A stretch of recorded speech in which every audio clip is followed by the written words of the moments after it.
Welcome to Little Birdie podcast. I'm your host, Scoot, and I'm joined by the famous Eagle punt, John Kelton.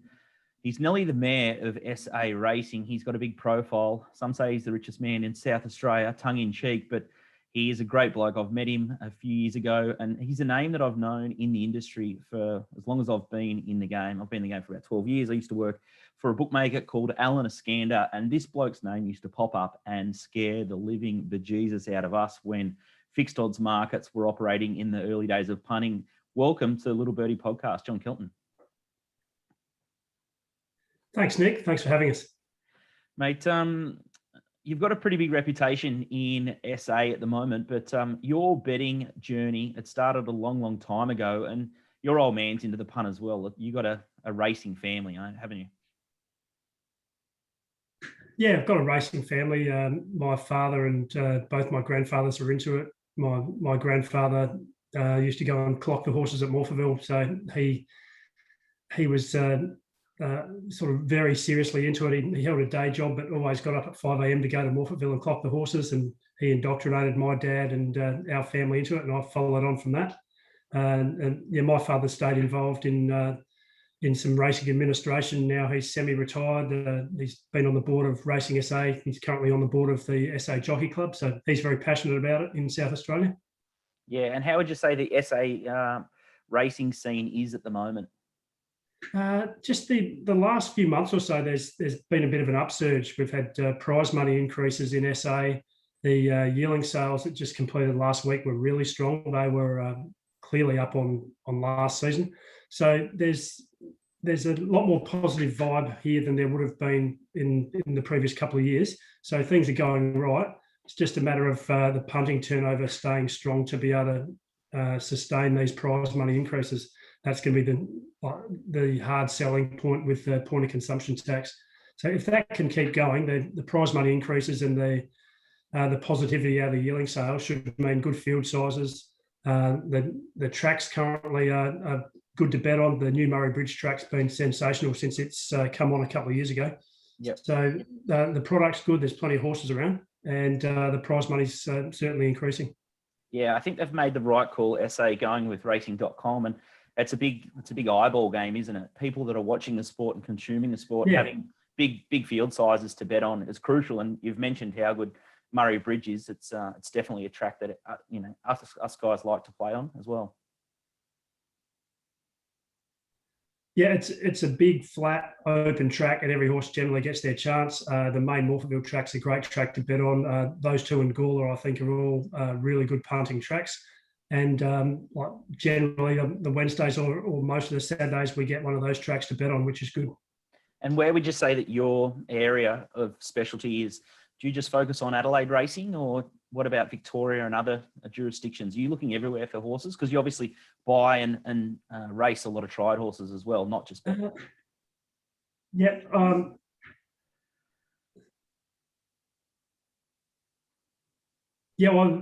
at a lot of the Victorian meetings, including the country meetings, and try to pick and choose races out of those meetings that interest me. There's so much crossover between the South Australian and Victorian horses, especially in the country areas. I think you need to be across where a lot of the restricted grade Victorian horses are at, because we see a lot of them come over here, and because we're running those lower benchmark races on the Saturday, we're racing with a lot of those Victorian restricted horses here on Saturday meetings. So I like to be sort of well across them. So in terms of punting, the Wednesday grade and country Victorian meetings are fine for me to bet on. I enjoy betting on them.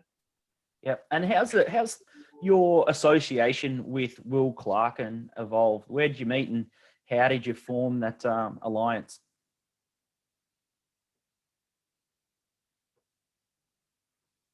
I'm an apprentice on a horse that I part owned.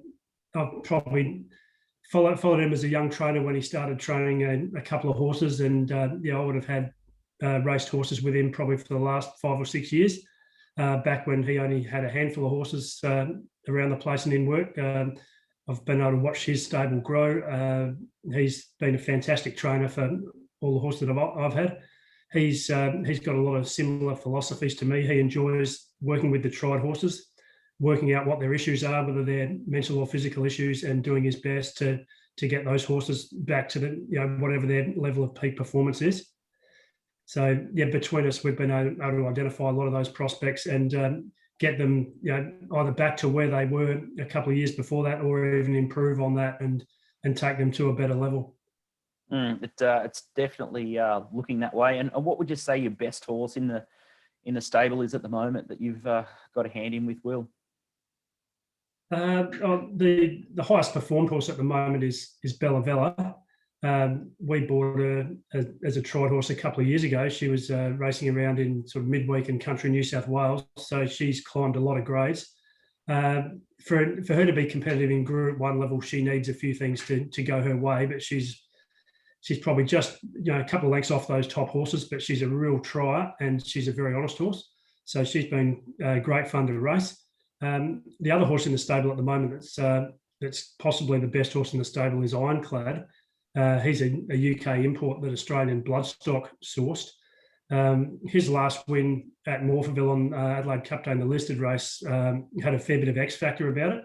Just the way he pushed clear and he was so strong to the line the last 200 metres. So we've got a very high opinion of him, and hopefully there's a race for him in the Spring Carnival that we can target.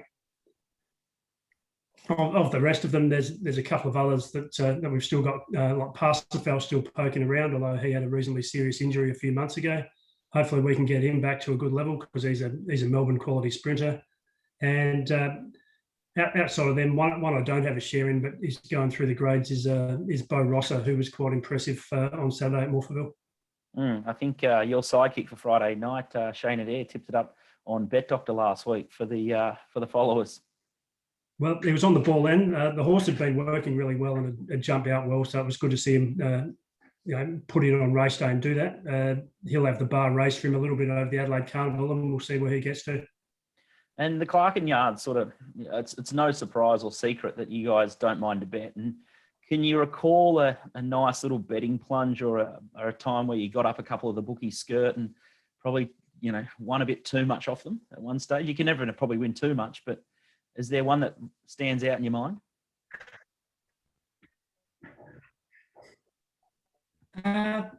He's always had a lot of success, and a lot of the horses when we first got them, we've been able to have decent bets on them at their first or second start for us. So a few of the tried horses, when they've come into the stable, we've had an opinion that they'll be a fair bit better grade horse than where they're currently at. So we've been able to step them through their grades and have a bet on them on the way. So Steel Frost had been a good horse for us punching wise when he came into the stable. He came in as a restricted horse out of New South Wales, ended up being a multiple black type winner. Tush was another one that we had a few bets in on the way, and I think he won his first 4 for us from a restricted grade. So some of those horses where we've had as tried horses and been able to step them through from restricted Adelaide grade to black type grade, we've been able to have a few bets on them along the way.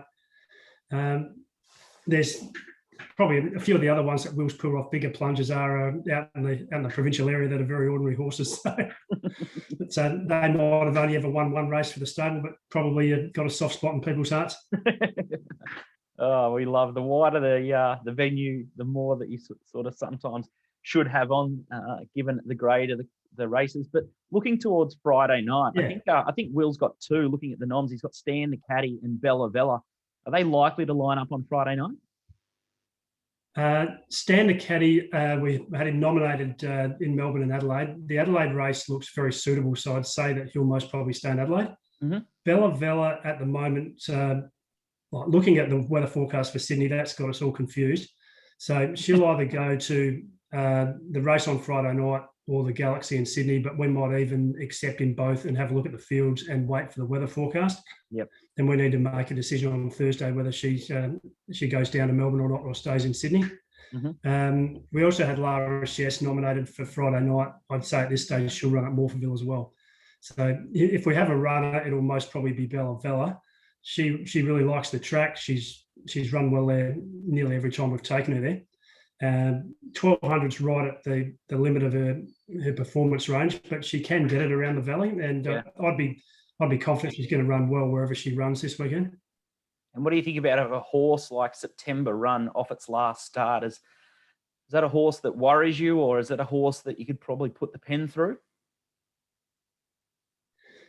September Run's an unusual horse to me. Like all of its good form, is down the straight, and its straight form is so much better than its other form. Its last run was very plain. I really want to see what the makeup of the field is in the Moonee Valley race. There looks like there'll be a fair bit of speed in it, which would suit it. I'd certainly be on the fence, at least in terms of diving into September Run. The other thing that's got me a bit confused with the Valley Friday night is how it's going to play. I see they've left the rail in the normal position. Even though the track was quite wet by the end of Saturday, the rails seem to be still, or rails or just off the rails was very decent going, and even horses like Exeter in the last race had no problem hugging basically near the rail and winning. So I've got to try and work out in my mind how the track's going to play Friday night. Yeah, we might have to get an expert track walker to give some insight there, or you might be early enough to walk it yourself. Confidence levels against Casey's team. Obviously, Shane seems like he's seeing them really well, Shane Adair at the moment. I'm sure he'll prime himself for the contest, but Casey's got a slight advantage at Moonee Valley. Do you think you'll take the win on Friday night against the Vicks? I'm hopeful. It's probably never easy wearing the white shorts, but Shane's probably, he's been tipping well on your show. He's never short of confidence himself. Looking through the card, there's some of those races that I think will interest me. A couple of those benchmark type races, I generally like betting in them a little bit more than the black type races. But the field sizes look like they'll be good. Moonee Valley, when the rail is true, generally gives horses more of an even chance than when they put the rail out. So I like that.